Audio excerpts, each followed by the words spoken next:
جب ہمارا موقف یہ ہے کہ لا نحبہ ولا نسبہ، تو پھر رحمۃ اللہ علیہ کیا ہوا؟ یہ نہیں کہنا۔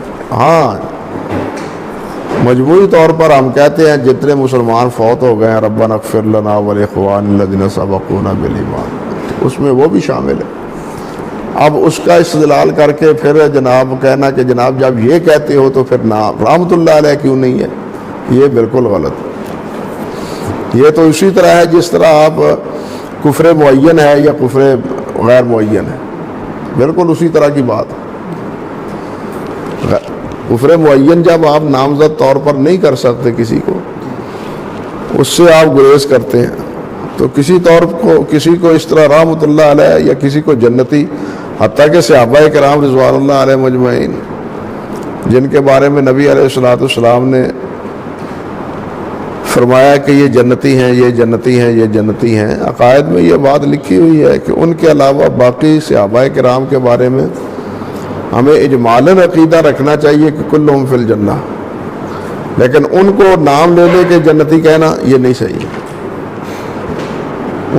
اگر ان کو نام لیں تو پھر نبی صلی اللہ علیہ وسلم کے نام لینے کا کیا مطلب ہے؟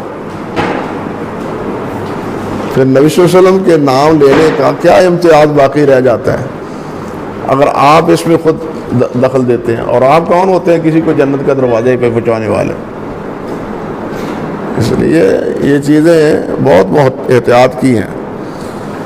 جب ہم صحابہ کرام کے بارے میں یہ بات نہیں کہہ سکتے تو کسی اور کے بارے میں ہم کیسے کہتے ہیں؟ حافظ ابن تیمیہ کی رائے بالکل صائب ہے رحمۃ اللہ علیہ کی۔ دیکھیں نا، جن میں خیر غالب ہے ہم انہیں رحمۃ اللہ علیہ کہتے ہیں، جن میں شر غالب ہے ہم خاموشی اختیار کرتے ہیں، ہم وہاں رحمۃ اللہ علیہ نہیں کہتے۔ کیوں نہیں کہتے وہاں رحمۃ اللہ علیہ؟ مسلمان تو وہ ہے ہی نا، نامزد طور پر کیوں نہیں رحمۃ اللہ علیہ وہاں کہتے جہاں شر غالب ہوتا ہے؟ اس لیے یہ چیزیں سوچنے والی ہوتی ہیں۔